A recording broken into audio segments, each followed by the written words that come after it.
এখনো সময় আছে, তওবা করে আমার আল্লাহকে মনে মনে ডাকেন। আমার আল্লাহ তো আপনার অন্তরের দিকে তাকায় আছে রে গুনাহগারেরা, কখন তুই একবার আল্লাহ বলিয়া ডাক দিবি, কখন তুই গুনার কথা স্মরণ করে দুই ফোঁটা চোখের পানি ছেড়ে কাঁদবি। ও যুবকেরা, অন্তরটা যদি একটু নরম করতে পারো, তোমার আমার মতো কত যুবকের জীবন চলে গেল। পানির নিচে যুবকের লাশ, গাড়ির নিচে যুবকের লাশ, এই আন্দোলনে কত যুবকের লাশ চলে গেল। ও আল্লাহর বান্দার, আগুনে পুড়িয়া কত লাশ চলে গেল, পানি বন্যায় কত মানুষ চলে গেল। তুমি আমি রাতের বেলা ঘুমাইব, রাতের বেলা ঘুমের পরে সকালে উঠার কোনো গ্যারান্টি নাই। ঘর থেকে বের হয়ে যে রাস্তায় যাও, ঘরে আসার কোনো গ্যারান্টি নাই। ও আল্লাহর বান্দারা, এখনো সময় আছে, দুই ফোঁটা চোখের পানি ছেড়ে গুনার কথা স্মরণ করে তওবা করো। মনে মনে আল্লাহকে বলো, আল্লাহ তোমার কোরআনটা বুকে লাগায় জবানে তেলাওয়াতের তৌফিক দাও। স্কুলে পড়ো, কলেজে পড়ো, চাকরি করো, বাধা নাই, কোরআন তেলাওয়াত বন্ধ করবা না। মনে মনে আল্লাহকে বলো, আল্লাহ আমি স্কুলে পড়ার কারণে কোরআন থেকে অনেক দূরে সরে গেছি, আজকে থেকে আমি চেষ্টা করব তোমার কোরআনটা শিখার জন্য, তেলাওয়াতের জন্য। ও আল্লাহ, আমি স্কুলে পড়িয়াও নামাজ আর ছাড়ব না। আয় আল্লাহ, জবানকে হেফাজত করব। তোমার মতো কত যুবক স্কুল কলেজে পড়িয়াও নামাজ ছাড়ে না, তেলাওয়াত করে, নামাজ পড়ায়, তুমি কেন পারবা না রে বাবা? তোমার মতো কত যুবক জেনারেল লাইনে থাকিয়াও ব্যবসা চাকরি করিয়া নামাজ ছাড়ে না, দাড়ি কাটে না, তুমি কেন পারবা না? আল্লাহর কাছে তওবা করো, চোখের পানি ছাড়ো। চোখে যদি পানি না আসে, নবী বলেন কান্নার বাহানা করো, তাতেও বড় সওয়াব। কারণ দুনিয়াতে ঘরে আগুন লাগলে পানি ছাড়া যেমন ঠান্ডা করা যায় না, গুনার কারণে যদি জাহান্নামের আগুন জ্বলিয়া উঠে, চোখের পানি ছাড়া ঠান্ডা করা যাবে না। চোখের পানির বড় দাম। রহমতের নবী নামাজে সিজদায় পড়ে কান্নার আওয়াজ, হাসরের ময়দানের ভয়ে নবী কান্নার আওয়াজ। আম্মা জান আয়েশা বলেন, নবী আপনি কাঁদেন কেন? নবী বলেন, কিয়ামতের দিন সূর্যের গরম আমার উম্মতেরা কেমনে সহ্য করবে? আমার উম্মতেরা গুনার কারণে জাহান্নামের আগুনে কেমনে জ্বলবে? ও যুবক, আমার মাওলার কোরআন মিথ্যা মনে করিও না। ওই কোরআনের গুনাহগারের জন্য জাহান্নাম আল্লাহ স্পষ্ট বলেছেন। বাবা, তুমি কোরআনটাকে যদি সত্য মনে করো, গুনাহগারের জন্য জাহান্নামে কথাটাও বিশ্বাস করিও। তুমি যদি গুনাহগার হইয়া তওবা না করিয়া কবরে যাও, তোমার কবর জাহান্নামের টুকরা হয়ে যাবে। কিয়ামতের ময়দানে তোমার হাতে জাহান্নামের হ্যান্ডকাপ লেগে যাবে। ওই আগুনের ভয় অন্তরে জমা করিয়া দুই ফোঁটা চোখের পানি ছাড়ো। যদি কান্না না আসে, বাহানা করো। আর তোমার ডানে বামে যদি কোনো কান্নাওয়ালা ভাই পাও, একটু দোয়া নাও। কান্নাওয়ালা যদি দোয়া করে, তোমার কপাল খুলিয়া যাবে। আর দুনিয়াতে তোমার বড় দোয়ার ফ্যাক্টরি তোমার মা, তোমার বাবা। ওই মা বাবা যদি থাকে, বাবা যদি থাকে, দোয়া নাও। মা থাকলে দোয়া নিও। মা বাবার দোয়া ছাড়া তুমি কোনোদিন সফলতা অর্জন করতে পারবা না। ওই মায়ের কাছে গিয়া বলি, ওরে মা, একটু দোয়া করিয়া দাও। রসুলের রওজার কিনারায় দোয়া দাঁড়াইলাম একটা যুবক, আমার দেশে বাড়ি গলা জড়ায় কাঁদের, কয় হুজুর আমার মা নাই, আমি বড় অসহায়। আমার মা আমার জন্য কত দোয়া করেছেন, আজকে আমি সব পাই, কিন্তু আমার মায়ের কণ্ঠ কানের মধ্যে পাই না। ও আল্লাহর বান্দারা, ওই মা পাইয়া বেয়াদবি করিও না। মায়ের থেকে দোয়া নাও, বাবার থেকে দোয়া নিও। এমন মা বাবার দোয়া ছাড়া তুমি পরীক্ষায় ভালো নাম্বার পাও নাই, মা বাবার দোয়া ছাড়া তুমি সম্মানের জায়গায় আসতে পারো নাই। ওই মা বাবার জন্য কলিজা করে দোয়া করো। বেঁচে থাকলে মাকে বলিও, মা কত অজান্তে বাজে কথা বলছি, তুমি কষ্ট পেয়েছো, আজকে মাফ করিয়া দাও। আমি গুনাহগার হইয়া কবরে যাব না, তুমি দোয়া কর, আমি তওবা করতেছি। আর নামাজ ছাড়বো না, দাড়ি কাটবো না, বেপরদায় চলবো না, কারো সাথে খারাপ ব্যবহার করবো না। নবীজির তরিকা মেনে মা বাবা তোমার দোয়া নিয়া উলামায়ে কেরামের পরামর্শ নিয়ে চলবো, বিরোধিতা করবো না। তওবা করার মতো যদি কারো অন্তর তৈরি হয়, তওবার খাঁটি নিয়ত যদি থাকে, দুটো হাত আমার আল্লাহকে দেখায়া দাও। ইমামুল আউয়ালিন আল আখিরিন বাহর সাদকা রাহমাতাল লিল আলামিন সাইয়্যিদুল কাউনাইন খাতমুল মুরসালিন আখির আমদ বুদে ফখরুল আউয়ালিন। একজন স্কুলে পড়ে, কলেজে পড়ে, ইংরেজি পড়ে, ইতিহাস পড়ে, ভূগোল পড়ে। ও আল্লাহর বান্দা, তুমি ইংলিশ পড়ো কোরআন না পড়িয়া, তোমার পড়ার মাকসাদ কি, উদ্দেশ্য কি? লোকটা ইংরেজি পড়লেই তাকে জাহান্নামী বলা যাবে না, যে পড়ে বিদায় তাকে খারাপ বলা যাবে না। সে যদি বলে আমি স্কুল কলেজে লেখাপড়া করে একজন ডাক্তার হতে চাই, ডাক্তার হয়ে মানুষের সেবা করব, আর বিধর্মীদের মোকাবেলায় আমি চ্যালেঞ্জের সামনে দাঁড়ায় যাব, সারা দুনিয়ার বিধর্মীরা মুসলমানের চূড়ান্ত দুশমন, দুনিয়ার শুরু থেকে দুশমনী করেছে, এখনো করে, কিয়ামত পর্যন্ত করবে। ওরা যদি হঠাৎ এই রকম পানি বন্যা দিয়া আমার দেশটাকে ধ্বংস করার স্বপ্নে লিপ্ত হয়, হসপিটালের চিকিৎসা সেবা বন্ধ করে দেয়, মুসলমানের আর আমরা বন্ধু মনে করব না, ওদের চিকিৎসা দিব না, ডাক্তার দিয়া সার্ভিস দেওয়া হবে না।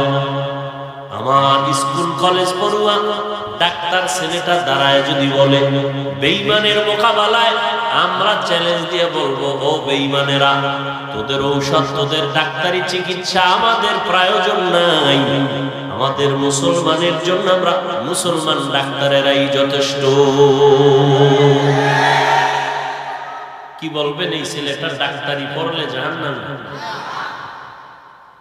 দিলকে বড় করতে হবে, অন্যকে দিলে বসানোর মতো জায়গা রাখতে হবে, হিংসার আগুন সব বন্ধ করে দিতে হবে, ধৈর্যের পানি দিয়ে।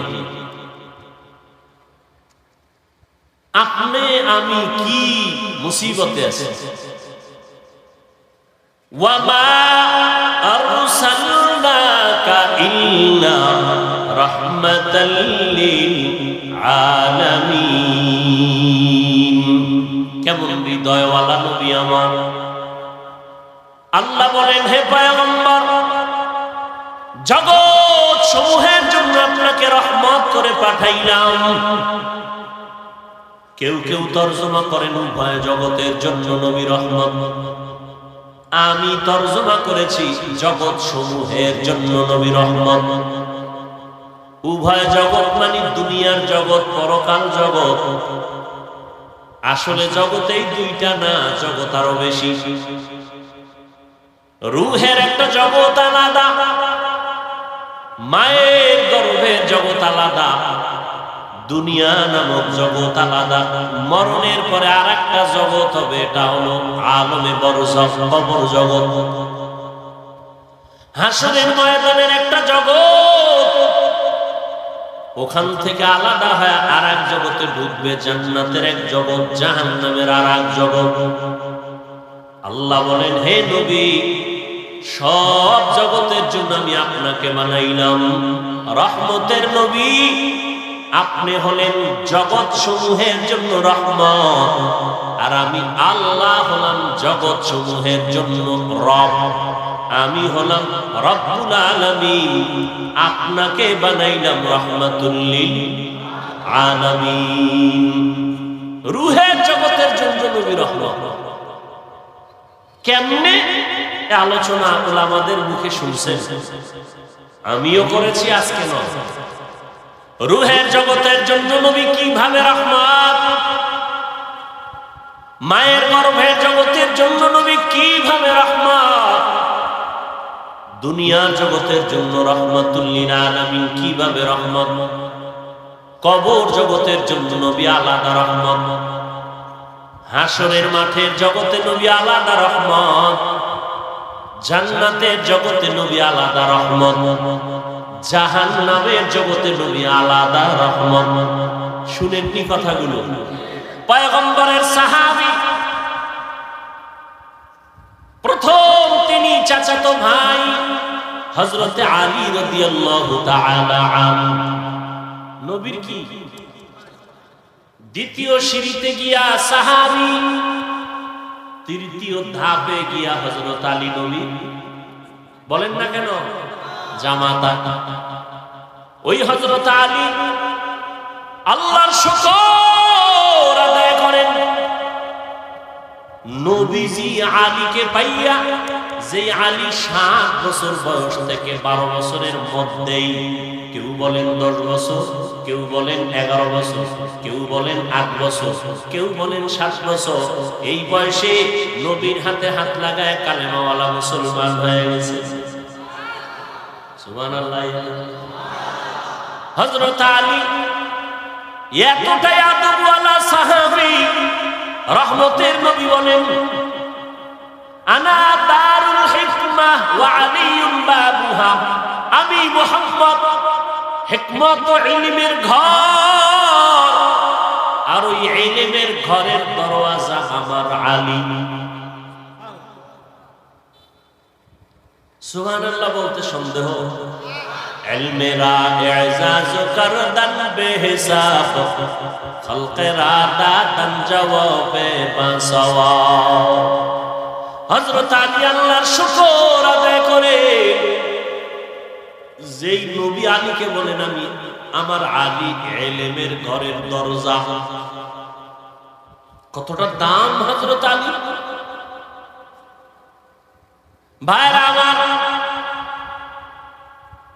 হযরত আলী রাদিয়াল্লাহু তাআলা হিজরতের রাতে নবীর বিছানায় শোয়া, তারপরে নবী বিদায় হয়ে গেলেন মক্কার জন্য।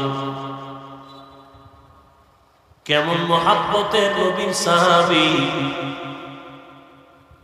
যে আলীর জবানে এত প্রশংসা, আল্লাহর কাছে শুকর আদায় করে বলেন, আল্লাহ সম্মানের চেয়ারে বসার জন্য 2 পুঁজির একটা লাগে, নয় সম্মানের চেয়ার পায় না।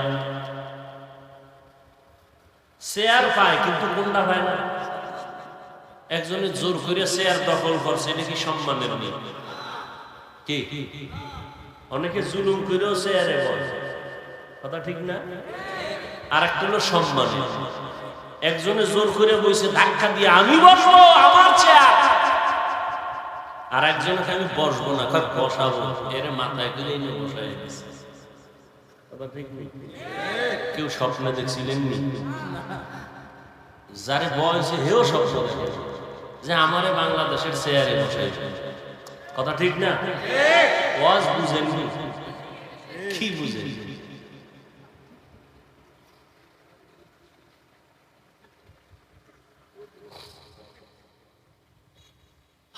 হযরত আলী রাসূলের এত আদরের সাহাবী, সম্মানের জন্য দোয়া করলেন, ও আল্লাহ 2 পুঁজির একটা লাগে সম্মানের চেয়ারে বসার জন্য।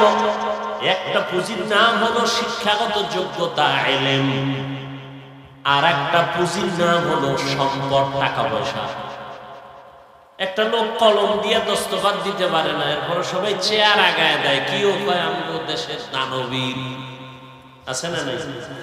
সমাজসেবক, অনেক টাকার মালিক, আর একজন কোনো টাকা নাই, তাকে সম্মানের চেয়ার আগায় দেয়। কেন? বলে আমার স্কুলের হেডমাস্টার, শিক্ষিত মানুষ। হযরত আলী বলেন, ও আল্লাহ 2 পুঁজির আসলটা আমাদের দিছেন, কি? ইলম দিয়েছেন, টাকা পয়সা দেন নাই। মিয়া নবীজি দোয়া করলে কবুল হইতো না? সেই নবী খন্দকের যুদ্ধে গিয়া পেটে পাথর বাঁধলেন, মদিনাতুল মুনাওয়ারার পার্শ্বে খন্দক, সাহাবায়ে কেরাম নিয়া গর্ত খনন করলেন, নবীও ওই কাজে হাত দিলেন।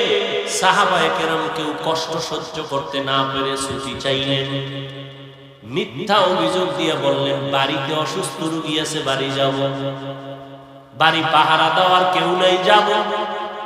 জিবরাইল এসে বলে নবীদের অন্তরে নিয়ত খারাপ, কষ্ট, এই জন্য মিথ্যা কথা বলে যেতে চায়, এদের অন্তরে নেফাকি। আল্লাহ আয়াত নাযিল করে দিলেন, সাহাবায়ে কেরামদের কেউ পেটে পাথর বেঁধে নবীর সামনে আসছেন, ইয়া রাসূলুল্লাহ, না কে কষ্ট করে পেটে পাথর বাঁধছি, একটা ক্ষুধা সহ্য করতে পারি। মনে মনে ভাবছে নবী মনে হয় আরামে আছে। সবার কথা শুনে নবী কয়, সাহাবায়ে কেরাম, আপনারা পেটে পাথর বাঁধছেন একটা, আমি মুহাম্মদ রহমতের নবী, আমার জামাটা উঠাইয়া আমি দেখাই, দেখেন রহমতের নবী আমার জামাটা উঠাইয়া দেখাইলেন। সাহাবায়ে কেরাম দেখে আমাদের পেটে পাথর একটা, রহমতের নবীর পেটে পাথর দুইটা। ক্ষুধা কষ্ট, নবী যদি দোয়া করতেন উহুদ পাহাড় স্বর্ণ হয়ে যাও, না, কষ্টের মধ্যে শান্তি। ভোগ বিলাসের মধ্যে কি নাই? দেখছেন শান্তি, অন্তের বান্ধব কি পরিমাণ শান্তি! আল্লাহ, জুলুমের শাস্তি দুনিয়ায়, কষ্টের জিন্দেগি। নবী আমার 1 বছর না, 2 বছর না, 3 বছরের মতো সময় আমার নবীরে মক্কার বেঈমানেরা গৃহবন্দী করে রাখছে শিয়াবে আবু তালিবের ভেতর। পানি দেয় না, খানা দেয় না। রহমতের নবী আমার গাছের পাতা ছিঁড়ে ছিঁড়ে চাবাইয়া তারপরে পেটের ক্ষুধা নিবারণ করল। না খাইয়া মরিও রে যুবক, প্রয়োজনে না খাইয়া মরিও, কিন্তু হারাম খানা ভেতরে ঢুকাইও না রে বাবা। শান্তি নাই, শরীরে রোগ বেড়ে যাবে, অশান্তি শুরু হয়। হযরত আলী রাদিয়াল্লাহু তাআলা আনহু বলেন, মান আল্লামানি হরফান ইনশাআ বাআ ওয়া ইনশাআ আতাকা। আমাকে একটা অক্ষর তিনি শিক্ষা দিয়েছেন, তিনি আমার কাছে এমন দামি জামাকে চাইলে বিক্রিও করে দিতে পারেন, গোলাম বানাইয়াও রাখতে পারেন। এই ছাত্ররা, হযরত আলী বলেন একটা অক্ষর আমাকে যে শিক্ষা দিল তার দাম কত? আমাকে বিক্রিও করে দিতে পারে, আমাকে গোলাম বানাইয়াও রাখতে পারে। এ হলো শিক্ষকের মর্যাদা।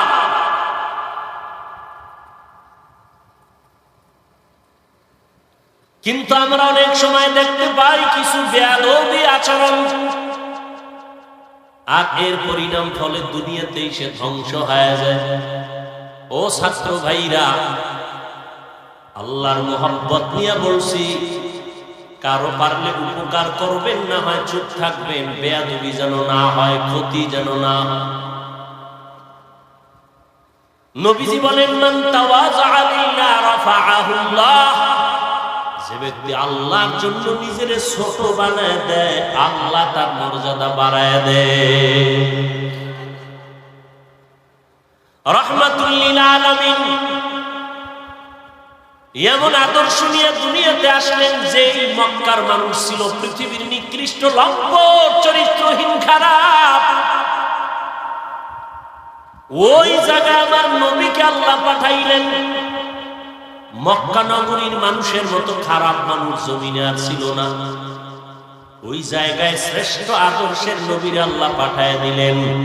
13 বছরের মেহনতে মক্কার মানুষগুলো জান্নাতি মানুষ হয়ে গেছে। মাত্র 13 বছরের মেহনত, নবী একটা গালি দেন নাই, কিচ্ছু বলেন নাই, সুন্দর ব্যবহার, সুন্দর আচরণ। আল্লাহ পাক আমার নবীকে এমন দয়ার নবী করে পাঠাইলেন, নবী আইসা দেখে মক্কার মানুষ এতটা খারাপ, কন্যা সন্তানদের এরা পছন্দ করে না, নারীদের সমাজের বোঝা মনে করে, বিধবা নারী পছন্দ করে না, বাবা ছেলে হইলে খুশি হয়, মেয়ে হইলে মুখ কালা করে বেজার হয়, এমনকি মেয়েকে জ্যান্ত দাফন করে হত্যা করে বাবা। ওই সময়ে রাসূল আসছেন, কন্যাদেরকে পছন্দ করে না। এই বাপ কি মনে করেন ভালো না জালেম? সেই রাসূলের যুগের দুই একটা জালেম এখন আছে না? না, ছেলে হলে খুব খুশি, মেয়ে হলে কষ্ট পায়, স্ত্রীর সাথে রাগ করে কথা বলে না, মেয়ে হলো কেন? তো মেয়ে হলো কেন, এটা স্ত্রী কি জবাব দিবে? স্ত্রীর কোনো হাত আছে এখানে? লিল্লাহি মুলকুস সামাওয়াতি ওয়াল আরদ ইয়াহাবু লিমান ইয়াশাউ ইনাসাও ওয়া ইয়াহাবু লিমান ইয়াশাউ যুকুর আও ইউযাওবিজুহুম যুকরানাও ওয়া ইনাসা ওয়া ইয়াজআলু মান ইয়াশাউ আকিমা ইন্নাহু আলিমুন কাদির।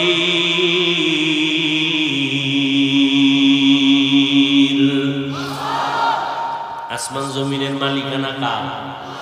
আল্লাহ বলেন আমার ক্ষমতা সব, আমি চাইলে কাউকে ছেলে দেই, কাউকে মেয়ে দেই, কাউকে দোনোটা দেই, কাউকে কোনোটাই দেই না। ক্ষমতা কার? না, আপনি স্লোগান দিচ্ছেন ছেলে হোক মেয়ে হোক দুটোর বেশি নয়, একটা হলে ভালো হয়, না হইলে আরো ভালো। স্লোগান দিচ্ছেন ছেলে হোক মেয়ে হোক দুটোর, কথা বল না কেন? দুটোর একটা হলে ভালো, এই স্লোগান আছে না? নাই। এই স্লোগান যেদিন থেকে শুরু, আমার মাওলার কুদরত সেদিন থেকে শুরু। সেদিন থেকে একসাথে দুইটা, একসাথে তিনটা, একসাথে 4 সন্তান, মা মরছে না, মা এখনো তাজা, একসাথে 4 সন্তান আছে না? নাই। সন্তানও সুস্থ, মাও। ছেলে হোক মেয়ে হোক দুটোর বেশি নয়, একটা হলে ভালো হয়, না হইলে আরো ভালো। এটা বাইতুল মুকাররমের খতিবের স্লোগান, মক্কা মদিনার ইমামের স্লোগান, তা আমেরিকার স্লোগান, পশ্চিমা বেঈমানের স্লোগান, ইহুদি খ্রিস্টানদের স্লোগান। এই স্লোগান দিয়ে এরপরে আবার ট্যাবলেটও দিয়ে দিস, খাও, নিয়ন্ত্রণ করো। কি নিয়ন্ত্রণ? জন্ম নিয়ন্ত্রণ। নিয়ন্ত্রণের ক্ষমতা কার হাতে? আল্লাহ পাক বলে দেখ, সেই 20 বছর আগের নিয়ন্ত্রণের ট্যাবলেট খাওয়ার পরে আমগো সোনার বাংলায় জনসংখ্যা কি পরিমাণ কমলো? মাইনাস না প্লাস? ট্যাবলেট কই, স্লোগান কই? আমরা হুজুরের আবার আইছি না, এখানে ময়দানে সব হুজুর নি, এই যুবককে পাঠাইছে। এক কথায় আল্লাহর সাথে পাল্লা দিয়া কেউ আগাই নমরুদ দিয়ে পারছেন? আল্লাহরে মাইরে ফেলাইলে কেসা কত? নমরুদ কথা আল্লাহরই মারি, তীর ধনুক নিয়ে রেডি আল্লাহকে মারবে, গুলি মারছে ধনুক। আল্লাহ কয় ওয়া মাকারু ওয়া মাকার আল্লাহ আল্লাহু খায়রুল। তীরের আগায় রক্ত লাগে গেছে, নিচে আইয়া কয় দেখছো নি আল্লাহরে মাইরা, থাক জায়গায় শেষ করে দিছে এই যে রক্ত। এত পাওয়ারফুল নমরুদ, ওরে মারার জন্য কোন বাহিনী লাগছে? বলেন, এই জালেমদের শেষ করছে একটা অসুস্থ মশা, সাথে জুতা মোবারক, ঠিক নি? মাথার ভিতরে গিয়ে মশা আশ্রয় নিছে, ফাঁকে ফাঁকে একটা মিস কল দেয়। নমরুদদের শান্তি গরম। কত কবিরাজ, কত আয়ুর্বেদিক, কত ডাক্তার, ঔষধ, কোনটাই মাথা ঠান্ডা হয় না। হঠাৎ করে জুতার সাথে মোলাকাত, মাথা হিমেল হয়। নমরুদ কারে, আমার ভাইয়ের ভিতরে যে ঔষধ আছে আমি তো জানি না, জুতা লাগাইলে মাথা ঠান্ডা, যত একটু বাড়ি করে আরো ঠান্ডা, বাড়ির পাওয়ার ওজন বাড়ায় দেয় আরো ঠান্ডা। এই জুতার বাড়ি দিলেই মাথা ঠান্ডা। কেমন সান কপাল! এই কপাল কি সবার হয় না? আল্লাহ মাঝে মাঝে জুতার সাথে মোলাকাত করায়, সান কপাল লাগে। বুশের গালে জুতা লাগছে, সাংবাদিক বলে কাইফা হাল, ডোন্ট মাইন্ড। জুতা খায় কেমন লাগলো? বলে কিচ্ছুই মনে হয় না, এটা আমার গণতান্ত্রিক অধিকার। নমরুদ্দের জুতার বাড়ি দিলে মাথা ঠান্ডা। কেমন কপাল আর কেমন ঔষধ! এটা তো আর কোনো বানানো ঔষধ না, আমাদের ইতিহাস তো ইসলামে আছে। এখানে জুতার বাড়ি কে দিবে? আলাদা কর্মচারী রাখো, বেতন দিয়ে, কামি হইলো বেতন নিবে, জুতার বাড়ি দেয়। জুতার বাড়ি দেয় একজন, দেয় বাথরুমে যাওয়া লাগবে না তো? স্যার আমি বাথরুমে যাবো, আর একজন রাখতে হবে, আমি একা পারি না। এবার ডবল কর্মচারী, ওর কাজ কি? জুতার বাড়ি। নমরুদ্দের ডাক দিয়ে যত জোরে মারবি বাড়ি, বেতন বাড়ায় দেয়। আল্লাহর কুদরত কত কঠিন! আল্লাহ চাইলে মুহূর্তে সব কিছু করে দিতে পারে। মুহূর্ত জীবনে কল্পনা যা হয় নাই, আল্লাহ তা করে দিতে পারে। আমরা এখন আনন্দে নাচতেছি, কি নাচতেছি না? আমরা যদি আবার সীমা লঙ্ঘন করি, তা আমাদের কল্পনায় নাই। আল্লাহ এমন কিছু করে দিতে পারেন না, পারেন না। যেমন এই বাইতুল মাকদিস, ফিলিস্তিনের ইতিহাস আমি ছাত্রদের ক্লাস করাই। 100 বছর পর্যন্ত বনি ইসরাইল এত চালাক, মুসা নবী, ঈসা নবীর উম্মত, একদল ইহুদি আর একদল খ্রিস্টান। আল্লাহ এদের দিলেন নিয়ামত, নবীদের দেশ বাইতুল মুকাদ্দাস। এরা জুলুম শুরু করলো, নবীর গায়ে হাত তুলল। যেই জাতি নবীর গায়ে হাত তুলে, যেই উম্মত আলেমদের বিরুদ্ধে যায়, ওদের অভিশপ্ত জীবন নেমে আসে মুহূর্তের মধ্যে। যে যুগে নবী নাই, ওই যুগে উম্মতের পথ প্রদর্শক উলামায়ে কেরাম, সেই আলেমদের উপরে যখন কারো হস্তক্ষেপ হবে, তখন এটা আসমান থেকে ফয়সালা নেমে আসে। আল্লাহ দেখেন না, দেখেন না? আপনাকে চোখ আছে দেখার মতো? আছে? থাকলে কোনোদিন আলেমদের বিরুদ্ধে লেখবেন না, বলবেন না। কোন আলেমকে কখনো বয়ান দিতে যাবেন না। খবরদার!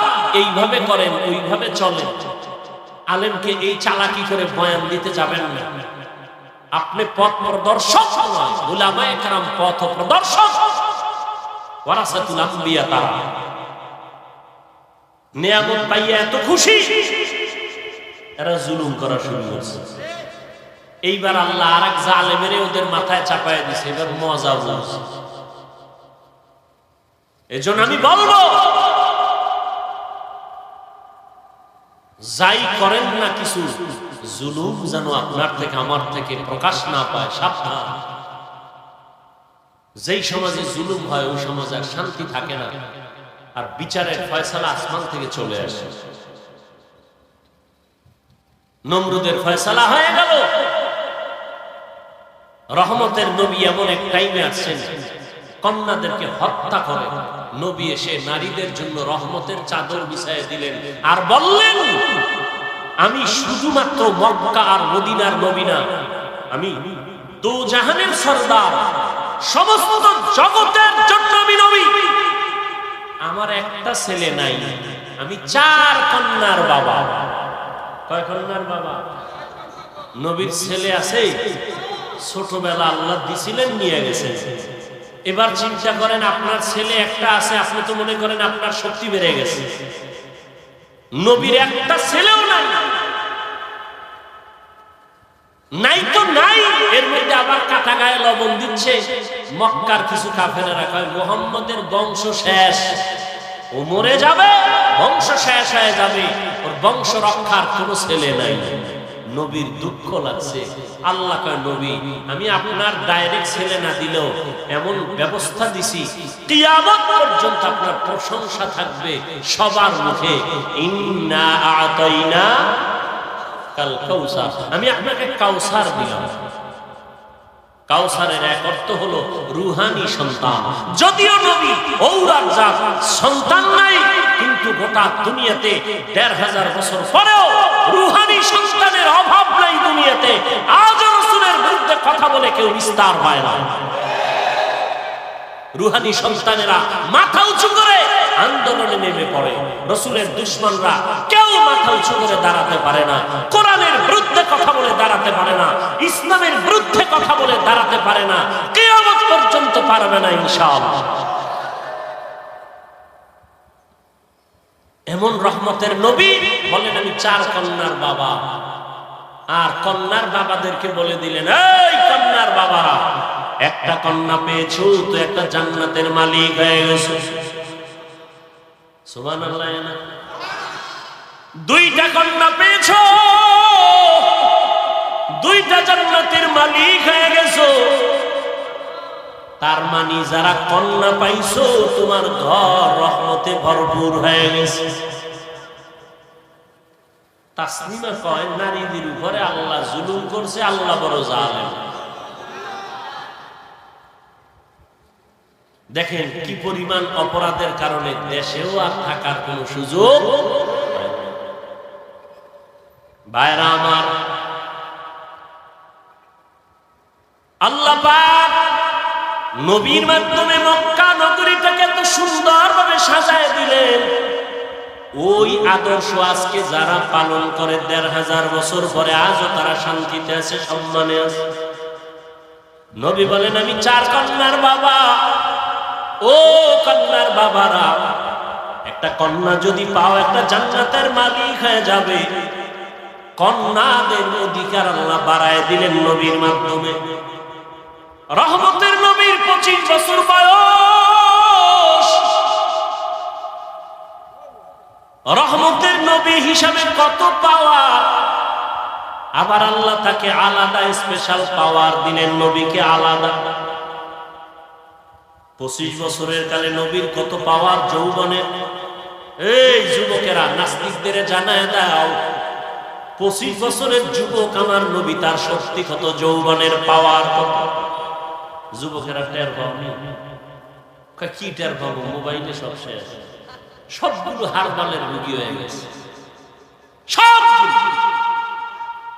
25 বছরের যুবক, ফুটন্ত গোলাপের মতো চেহারা, আর চেহারা সব কার্টুন হয়ে গেছে। কার্টুন, সারাদিন কার্টুন দেখতে দেখতে, আর মোবাইলে সারা রাত সজাগ থেকে উল্টা পাল্টা রাস্তায় ঘুরতে ঘুরতে শরীর শেষ, যৌবন শেষ, জীবন শেষ, চেহারার মধ্যে কোনো নূর নাই।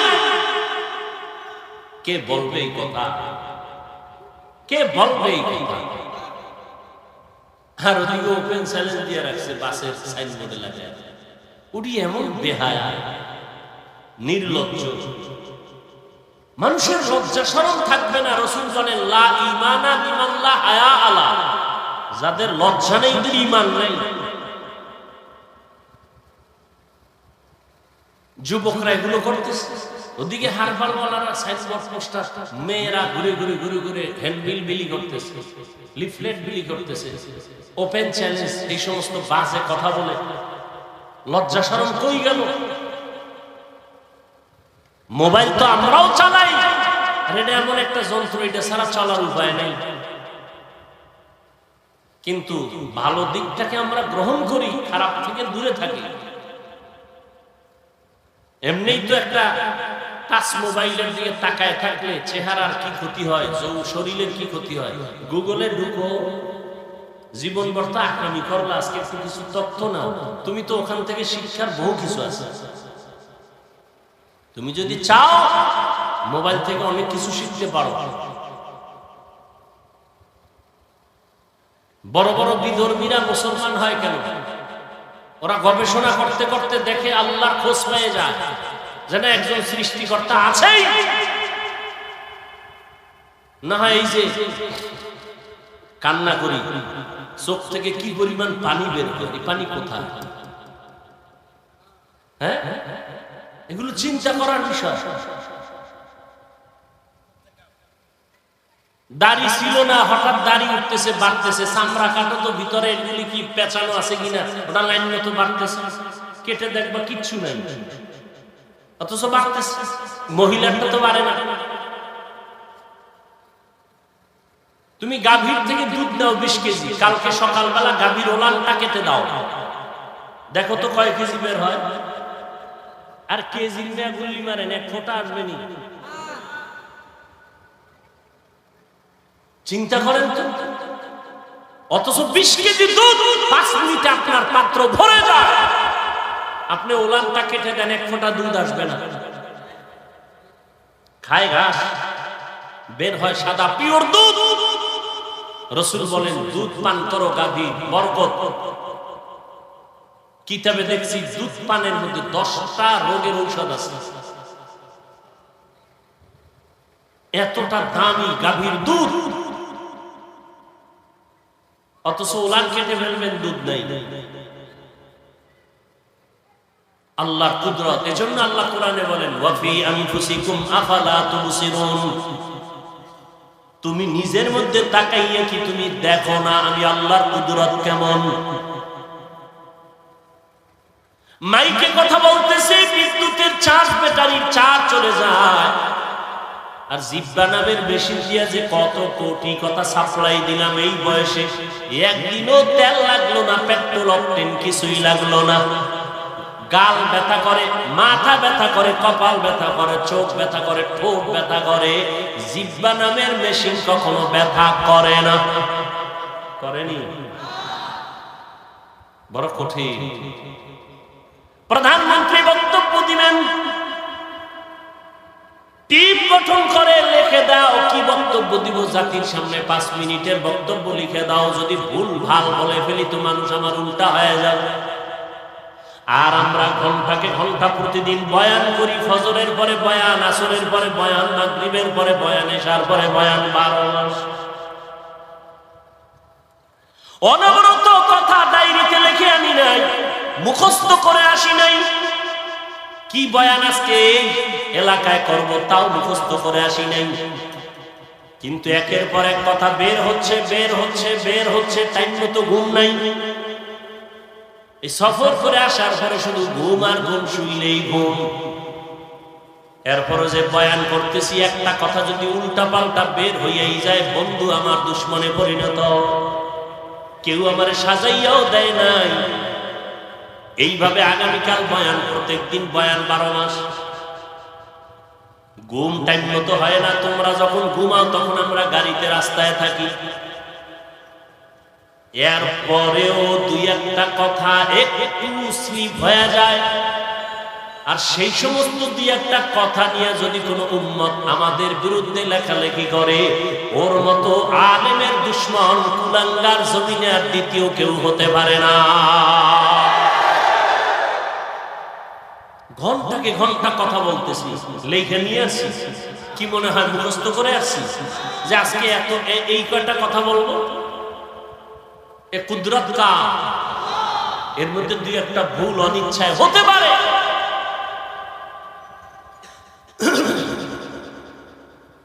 তুমি এইসব বলো না। তুমি এত বড় বুদ্ধিজীবী, লাকুম দীনুকুম ওয়ালিয়া দীন, বুখারীর হাদিস কইয়া লাইছো।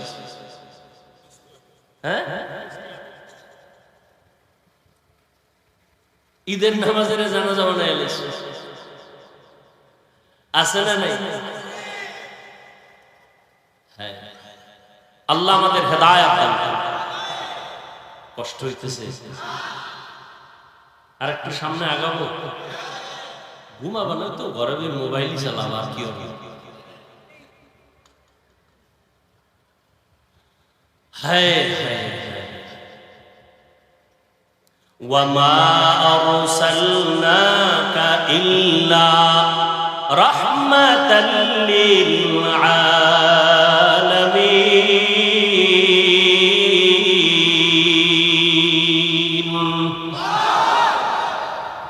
এই যে এত বয়ান শুনো, যুবক বাবারা, অন্তরে মায়া আছে না? মোহাব্বত লাগে না?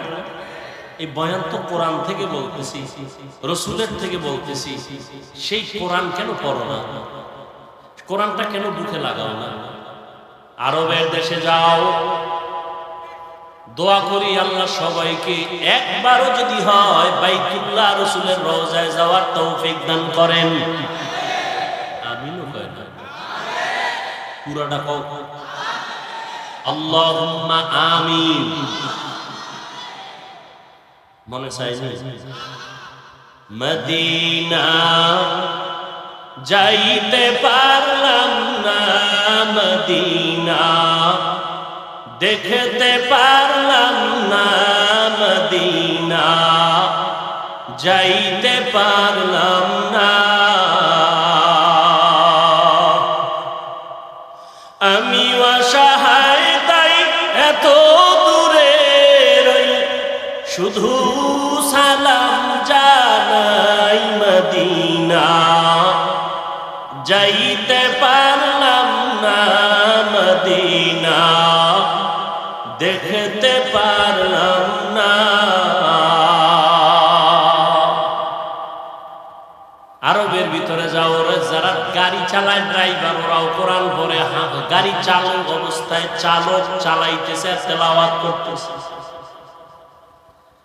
মিশরের জমিনে গিয়ে দেখো, ইউসুফ নবীর দেশ,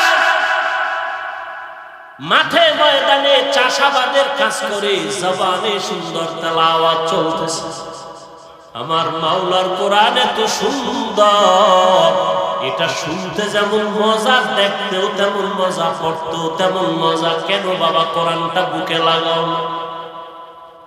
তুমি ইঞ্জিনিয়ার হও, ডাক্তার হও, কোনো বাধা নাই, হও, দোয়া করি, তবে আল্লাহর কোরআনটা সিনায় লাগাইও। আজকে কি তুমি দেখো নাই ভার্সিটির ভিসি নামাজের ইমামতি করে তেলাওয়াত না শিখলে পারতনি? কথা কও। তুমি ডাক্তার হও, কিন্তু এমন সাহস তুমি রাখো তুমি মুসলমান, তুমি ডাক্তারির চেয়ারে বসিয়াও যেন ইমামতির যোগ্যতা তোমার থাকে। যেখানে যাবে তুমি নামাজ পড়াবে, মধুর তেলাওয়াত শোনাবে, তখন সবার দিল থেকে দোয়া আসবে যে ডাক্তার হইয়াও তেলাওয়াত এত সুন্দর, ইঞ্জিনিয়ার হলেও তার তেলাওয়াত এত সুন্দর। এ যদি ইমামতি করার যোগ্যতা রাখে, জাতি শিখবে আর জানবে যে মুসলমানকে পিছে ফেলার কোনো রাস্তা নাই। তুমি ডাক্তার হও, ইঞ্জিনিয়ার হও, আল্লাহর কোরআন পড়ো, জুমার খুতবা দেওয়ার মতো যোগ্যতা তোমার ভেতরে অর্জন করো, নামাজের ইমামতি করার মতো যোগ্যতা অর্জন করো। ইমামতির যোগ্যতার সব থেকে বড় যোগ্যতা হলো বিশুদ্ধ কোরআনের তিলাওয়াত। আরবের ড্রাইভারেরা তেলাওয়াত করে, সাধারণ মানুষ কোরআন পড়ে। কোরআন শিখতে 20 দিন লাগে। কয়দিন? 20 দিন মানে 20 ঘন্টা। 20 দিনের 20 ঘন্টা লাগে। মাত্র দৈনিক 1 ঘন্টা টাইম দাও, 20 দিনে কোরআন শিখে ফেলবা ইনশাআল্লাহ। বহু সময় নষ্ট করছো এদিক সেদিক, কোরআন শিখতে 1 ঘন্টা টাইম দাও, ফজরের পরে না হয় এশার পরে, সুযোগ মতো দাও না, দেখবা আল্লাহর প্রতি মায়া, ইবাদতে মায়া বেড়ে যাবে। রহমাতুল লিল আলামিন নারীদের ইজ্জত রক্ষা করার গিয়া বাবাদের বললেন নারীদের আর হত্যা করা যাবে না, কন্যা হত্যা করা যাবে না। নবীর আদর্শ বাস্তবায়ন করতে গিয়া দান শহীদ করেছেন।